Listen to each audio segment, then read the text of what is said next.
Hey there everybody, Eric from Outer Limitless coming at you today with another video. Now today's video is so cool for me for a number of reasons. First off, we are going to look at a Nitecore flashlight, which I always enjoy, but you knew that based on the title of this video. But the more just unique and cool perspective, from my perspective, is the fact that, well, the EDC29, I can truly say I have had some influence in the development of the flashlight to this point. If you rock it all the way back to my original EDC27 video, well, unfortunately, I melted my pocket. The electronic lockout failed on me, turned on the light, full blast in my pocket, melted it, melted the whole front of the lens, and it was a significant problem. So at this point, Nitecore moving forward to a feature that I believe will prevent that from happening to me and for everybody else from here on out. And so in today's video, we're going to look at the EDC29 in detail, but with that said, I have a whole bunch to do and a whole bunch to share with you. And if you're interested in seeing a little bit more about what I'm about to get into, do me a favor, stay tuned. Now, before we get too far, I would like to say thank you very much to the people at Nitecore who did provide this for review. And more than anything else, I really want to say thank you to Nitecore for listening. That's the first thing I'm going to say about the EDC29. They've listened to feedback. They've listened to their customers. They've listened to the reviewers, and they've made substantial changes through the iterations of this flashlight. It started with a beautiful form factor, absolutely awesome, but there were some things that people wanted to see tweaked. And at this point, the EDC29 takes all of that into consideration to, in my opinion, what just might be finally the best EDC flashlight out there, but there's only one way to figure that out, and that's to get into this. And so at this point, if you're not familiar with Nitecore's EDC series of lights, they do have a couple of different form factors. They do have the more traditional style flashlight, and then in this particular case, more of the flat, just melt away into your pocket, slimline, sort of, I would say more reminiscent of some of what like Olight's been doing and a couple other companies who are putting out nice slim form factor lights. But in this particular case, again, the EDC29. Now, taking a real quick look at the specifications here, 6,500 lumens, 40,230 candela, 400 meter maximum beam distance, IP54 submergence rating, 1 meter impact resistance. And this has a couple of features that are very nice, like your strobe ready button and then just the mechanical lockout, which I will be so pleased to see. The light itself, USB Type-C charging cable, these awesome lanyards, which I can tell you are very functional. Even if you don't use them for the flashlight, these lanyards are great. Warranty card and the user's manual. But the first thing I'm going to say right away, the EDC29. This thing's a little bit bigger than the EDC27, beefing it up. Look at just a little bit more girth, especially on the lens. So you can see just a nice large lens. I think the original one might have, well, I would say it was definitely plastic, no doubt in my mind. But I wonder at this point if they've completely gone to glass, which I hope they did. And I think they might have. You can see it's a little bit recessed behind that front bezel. The original was very flush, completely flush. And now at this point, it's definitely recessed by a bit. A little bit of orange peel inside. You can see that's going to strike the balance between a nice flood, but also some spot. And I can tell you this definitely feels substantial. It's got some weight to it. A lot more, I would say, than the EDC27. Now, as you take a look, you can see this does say this leverages the Lumen Shield technology. So that's cool. This might not have a strobe feature. It might just go literally straight to turbo, which I am more than okay with. I like the aggressive knurling. Look at how it's just kind of got that aggressive look to it. I love that. On the sides, each side, on the top, And that should also help dissipate a little bit of heat. It's not like a complete heat sink, but a lot of times they will do that to help to dissipate some of the heat. USB Type-C charging port right on the side. And this fantastic clip, which is the exact same clip as we saw on the original model. Looks to be about the same length. Instead of a glossy black, it looks more like a flat black. Really, really useful, very well designed clip, and it has a little bit of a hole in it to accept that lanyard if you choose to use it. Now, one of the things that makes this light fantastic is the ease of use, but where I struggled with the EDC29 was with the lockout. So at this point, clicking the button, you can see this is in lockout mode number 2, and in order to unlock it, you have to half press and then hold down 1,000, 2,000, and then it finally comes on. Now, if you mess up and press too deep, I'm going to lock it out again. Half press, long press. Again, lockout mode number 2. If you mess up and press too deep, it'll still go, but it just takes some getting used to. And it definitely takes a little bit of time to get the light locked. And see, I missed it there on the lockout. Trying to lock it out. Oh, lockout 1, 2. So it's not a huge deal, but it does take time. Whereas now, we have that mechanical lockout right on the side. Go to turn it on. Oh, it's in full lockout mode number 2. Flip the switch. Bang, you're on. Flip the switch. You're off. Flip the switch. Bang, you're on. I love that. I love that tactile switch. Up is off, down is on. That's crazy quick, and it's really difficult to mess that up. That is what I wanted to see on the EDC29. That's what I advocated for. That's what I told Nitecore I wanted to see. I worked with their development team, and now at this point, they have brought the mechanical lockout through the EDC series, through the EDC33, through the EDC35, now to the EDC29. To me, that is a significant enhancement. I like that. I'm thrilled. And that's partly why I am so happy to have this flashlight here today. But again, as we turn the light on, single press here, half press through the modes. That's another nice thing you'll see here is it does give you that LED indicator. So both the overall lumen output and the runtime. So you can see level 1, 2, 3, 4. Level 1, 15 lumens, 61 hours of runtime. Level 2, 100 lumens, 13 hours of runtime. Level 3, 400 lumens, 3 hours of runtime. Level 4, 1200 lumens, 2 hours of runtime. And then back around. So that's a little half press on the main switch. Fully depressed turns it off. Fully depressed turns it on. And then again, a little half press. So if I leave it in 15 lumens, turn it off and back on, it is going to remember that. Turn it off, turn it on.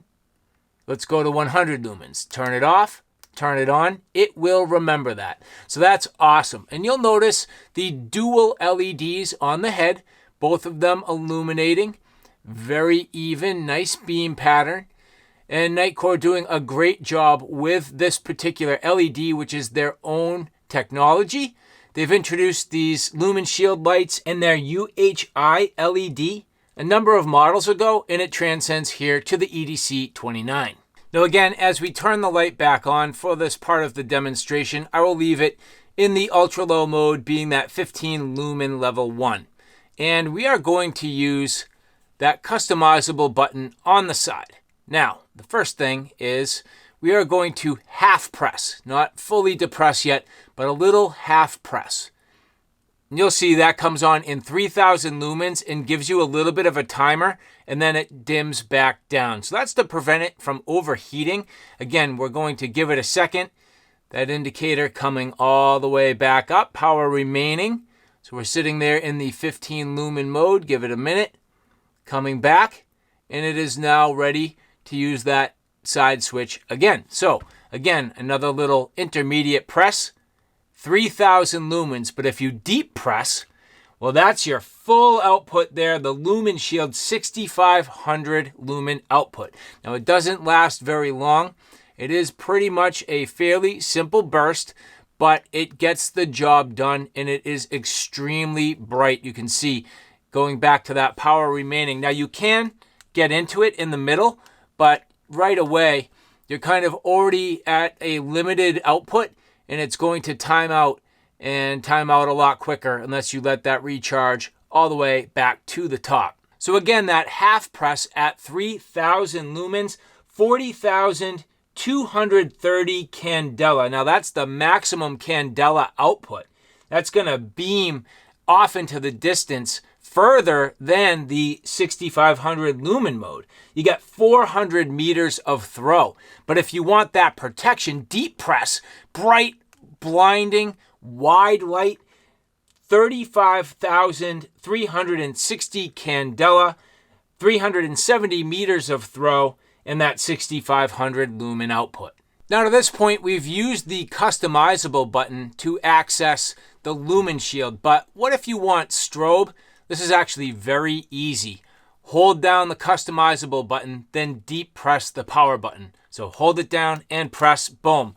We have now reprogrammed the customizable button to strobe. Half press is still going to be that 3000 lumen output, but deep press is now strobe. So again, depending on what you need, you can change it up. Holding that down, you can see it is an oscillating pattern. So it does change pattern just a little bit, not too much, but it seems like it has maybe just a couple of different modes, and 6500 lumen on that strobe. So that thing is absolutely beaming.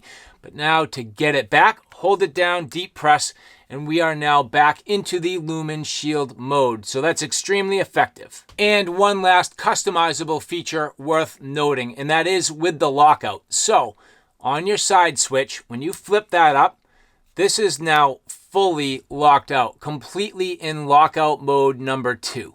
So there is nothing you can do to activate the light. But let's just say you wanted to leave this with some functionality.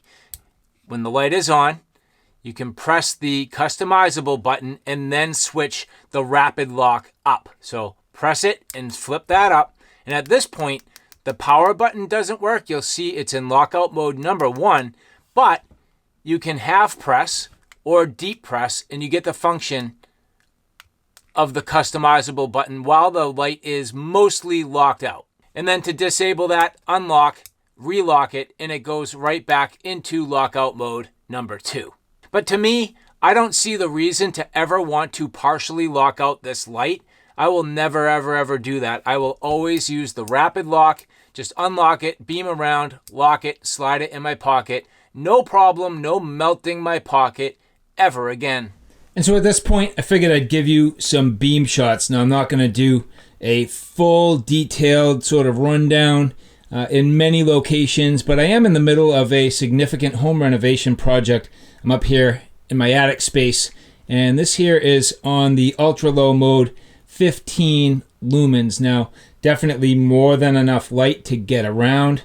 My ability to generally see what's going on, but it does fall off a little bit in the distance. I start to lose just a little bit of detail. So as I bump real light on that power button, little half press, now this is level 2, 100 lumens. You can see good quality light output. Now I find that the way I hold this flashlight, it's actually kind of vertical in my hands, meaning the LEDs are up and down, not left and right. Here they are left and right. So the LEDs being sort of on a flat plane, you're not really going to be able to see this, but they are on a flat plane. And then here on a vertical plane, it doesn't seem to change that beam much at all. But again, here the 100 lumen output, nice quality beam of light, general EDC capabilities, and probably the most versatile for the striking the balance between a good quality output, the ability to see pretty much everything, and then not killing the battery. Bumping up now to level 3. This here 400 lumens, really starting to get some quality output. Now this is throwing a ton of light, literally lighting up this entire space from one side all the way to the other. And especially if I put the light right in the middle, I can literally see everything in this room with ease. No problem. Another little half press here. This is level 4, so 1200 lumens. This is starting to get a really nice quality defined hot spot right in the middle. That is going to absolutely punch off into the distance. Good quality flood to the left and to the right. But again, you can see that hot spot right in the middle. I love the color temperature of this flashlight. I would literally say this color temperature is absolutely perfect. Not too yellow, not too blue. It's that nice neutral white right in the middle. That is awesome. So now I got to be careful because I'm going to easily half press on that multi-use button, the customizable button, but I will run out of time on my counter. So as I half press here, leaning in, 3000 lumens, the timer is ticking down, 3, 2, 1, and you can see it bumps down, and now it goes back to the lumen output that I was at, which for me was in that high mode being the 1200 lumen output. Letting the battery recharge, so again, you can see at this point, letting that battery recharge all the way back up, the power regenerating. And now I'm going to deep press to that 6500 lumen output. Deep press here, beaming hard. This is going to not last very long at all, and it now times out. But while this recharges, I'm going to press the button quickly on that multi-use button, the customizable button, and then I'm going to press the power button, which now enables that strobe. And as soon as the battery recharges, I can now lean on it for the strobe, and you can see again that oscillating pattern.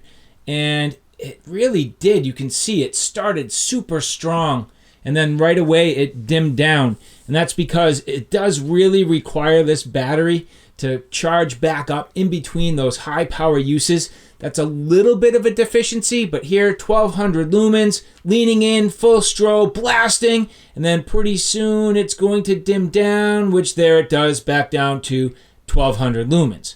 So again, very effective, but a little bit limited in terms of its overall battery capabilities, especially and most specifically in those higher lumen customizable button outputs.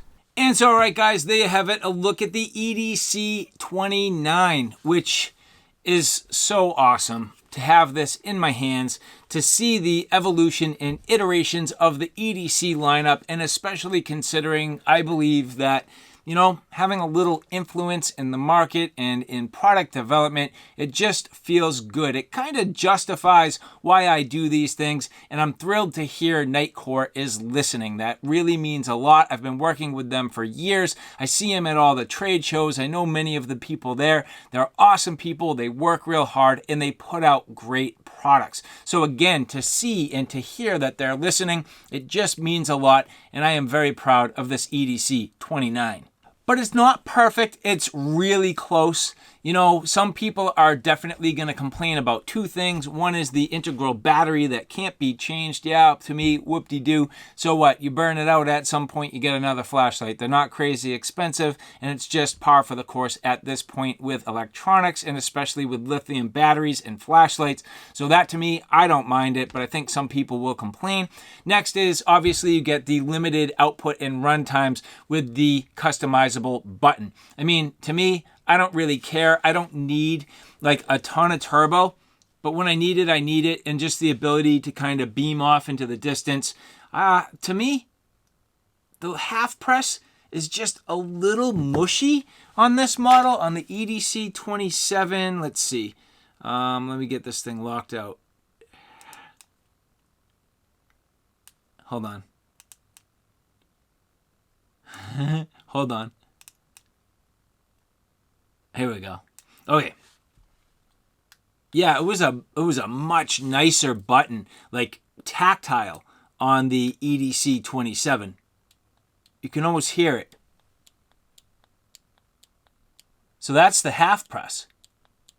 Half press, full press, half press, full press. you can hear it. Now, on the EDC29, nothing tactile about that half press. And then the full press, you can hear it. I wish the half press was more tactile like it was on the EDC27. I feel like that was pretty well dialed in. This is not as good. It's a functional button, but if it was just tactile, it would be better. In my opinion, I'm nitpicking. I deserve the right to nitpick. I think these could be perfect. I think they're getting close. I bet you the next iteration will have a little bit more of a tactile, customizable button in between the two different modes, if I had to guess. Maybe not. Either way, awesome flashlight. Definitely something worth noting, something worth picking up. I think this is well worth it, even with the subtle deficiencies. It's a cool flashlight, awesome form factor, incredible beam, great functionality, and I love the mechanical rapid lock. So to all of you, thank you so much for following along. I greatly appreciate it. Thank you so much to Nitecore for providing this for review. And for the rest of you, if you like this content, do me a favor. Take a look at my Outer Limitless 2 channel, which is more on the tactical and firearm side of things. At this point, that channel is growing quickly. I have a ton of videos up there. So if you like what you see here on Outer Limitless, do me a favor and check me out on Outer Limitless 2. So all right, guys, thanks for stopping by. I hope you like what you saw. I hope you found it a little bit informative. If you like what you saw, please like, share, and subscribe. And as always, thanks for stopping by. Take care now. I'll see you soon.